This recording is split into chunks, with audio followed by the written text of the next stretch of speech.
ginnaaw bu ñu sant yàlla mi ñu may ñu tàmbali ci bismillahi rahmaani rahim jeexal ko ci alhamdulillahi rabbil alamin te amuñu benn tolof-tolof nga leen di xamal ne ñu ngi woon fii ci yéen ndi tax jury 1 session moderne section moderne session 2020 donc ñun ñii fi ñu fi yebaloon pour ñu mën a gérer les épreuves. Le président s'appelle Mokhtar Bousso. Nous avons un secrétaire, on nommé El Hadj Ousmane Seck, Mouiman, Babacar Diagne et Amadou Ba. Donc, c'est le secrétariat.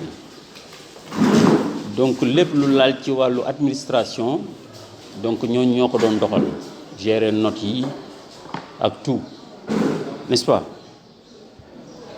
Donc, nous avons fait 199 candidats.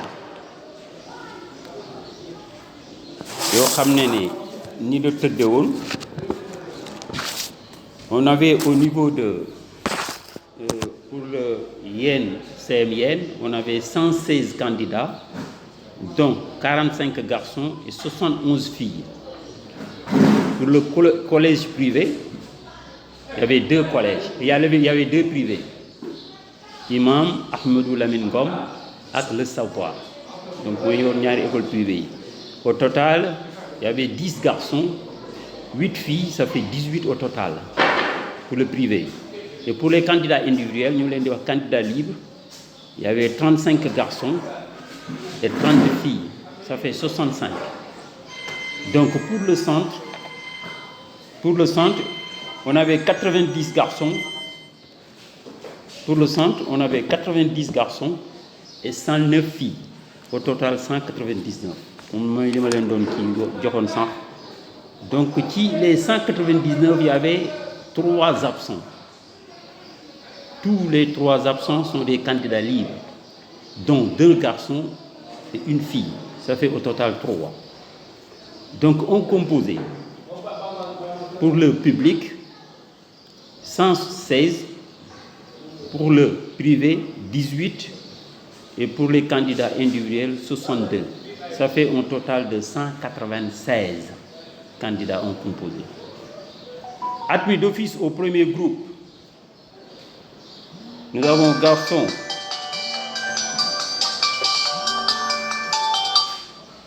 Nous avons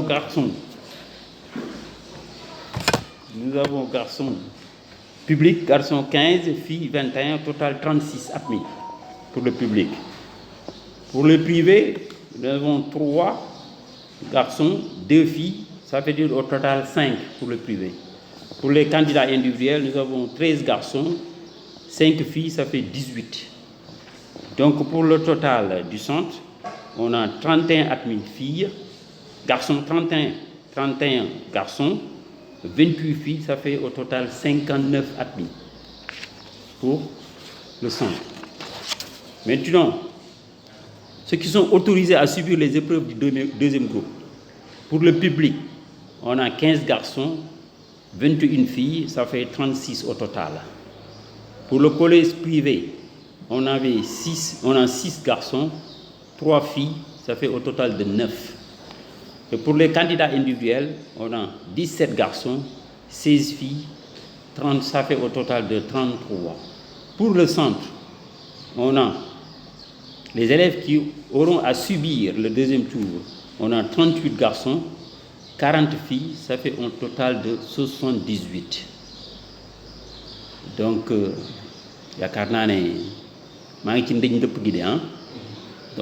tout a été dit. Si vous n'avez pas d'autres questions, je dois passer la parole. Deuxième groupe B, li ñu joxeegul comme information parce que ñi xam ne ñooy DEXCO, il faut ñu def maillage territoire bi national ba xam ndax ñëpp pare nañu au premier tour pour mën a décider définitivement lan mooy date bi xam ne mooy date bi. Mais je crois qu'ils ont pris une marge parce que quand ils disent mercredi xaw na sori donc. Parce que si on lundi, on a dit que nous avons mais si on mercredi, on a mercredi. Président, Donc pour le moment, nous allons retenir le mercredi 23 septembre 2020. Mokhtar Bousso laa tudd quoi, Mokhtar Bousso, hein. Voilà, bon, professeur de mathématiques au CEM Tafsir Niao Faye, c'est à Rufisque. Voilà, je suis le président de jury de l'école élémentaire Ndita. Waaw, dans l'ensemble, voilà, résultat est bon, on peut dire c'est que le résultat est bon quoi, parce que quand même au total on avait 199 candidats. Bon, premier tour on a je pense 59 qui passent directement admis au premier tour. Second tour on a 78, donc on a largement dépassé les 60%, largement. Hein. Donc si on calcule, on a bon. Si maintenant au second tour on le souhaite, hein, on aura un taux acceptable. Hein, on est à 69%. Hein, voilà, au second tour, on a 69%. Bon, maintenant, on ne peut pas pour l'instant voir réellement parce que on a beaucoup de candidats qui doivent subir les épreuves du second tour. Il faut que nous fassions d'abord le second tour pour nous apprécier réellement est-ce que barna ou la voilà. Pas très bien. La situation, c'est vraiment, il faut le dire, c'est une situation très complexe. Mais bon, du Sénégal, quoi, il faut dire d'abord que c'est d'abord dans le monde entier. Dans le monde entier, les gens ont arrêté les cours, après ils ont repris. Au Sénégal aussi, on a repris. C'était difficile parce qu'avant d'être président de jury, je suis d'abord enseignant.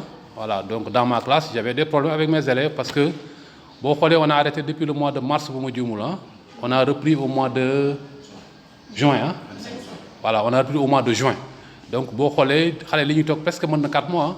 Si vous regardez même grandes vacances, ils ont 4 mois. Alors que les gens ont 4 mois. Donc là, si vous retournez classe, le premier problème que tu vas avoir, c'est que les gens, ils ont tout oublié. Ils ont tout oublié. Donc c'était difficile pour tout le monde. Vraiment, difficulté pour tout le monde. Et c'était une première pour tout le monde. Parce que quel musul am genre problème yoyu. Dans le monde entier, c'était un problème nouveau pour tout le monde. Bon, comme l'autorité dit, il fallait apprendre à vivre avec le virus. Comme on a dit, on a appris à vivre avec le virus. Bon, maintenant, nous sommes bon, pour l'instant, tout s'est bien passé, donc nous sommes quoi, en fait. Bon, d'abord, APE, évidemment, APE vraiment, parce que, comme j'ai dit, depuis le premier jour, depuis lundi, vraiment, on les remercie. Et comme on l'a dit d'ailleurs,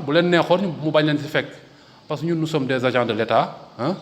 Voilà, si nous voilà, si nous accueillir bu baax dañuy def suñu liggéey accueil bi bu baaxul dañuy def suñu liggéey di xool si yàlla lañuy xool quoi duñu xool est-ce que on a été bien accueilli ou bien est-ce qu'on n'a pas été accueilli ñun loolu moom bon c'est pas très important pour nous mais quand même ku la defal teraanga quand même la moindre des choses mooy nga gërëm ko vraiment ñu ngi leen di remercier leen bu baax vraiment accueil bi parce que man yàgg naa dem examen yàgg naa nekk président de jury mais wax naa ko depuis daaw maa ngi woon fii daaw j'étais à Toubab Dialaw ren encore ma ñëwaat encore dans la même zone donc li ma constaté mooy vraiment APE bi nekk fii c'est un APE qui est dynamique je pense que ça doit servir d'exemple au niveau national parce que yu mel nii il faut que communauté bi jàpp ci parce que xale yi seen jàng ñun ñëpp la war quoi c'est pas seulement pour enseignants yi c'est normalement toute la communauté qui doit ñoo war mobiliser wu pour dimbali ñi parce que suñu ay doom la ñu ñëpp suñu ay doom la ñu ah parce que boo ñëwee fii itam say doom nga fi fekk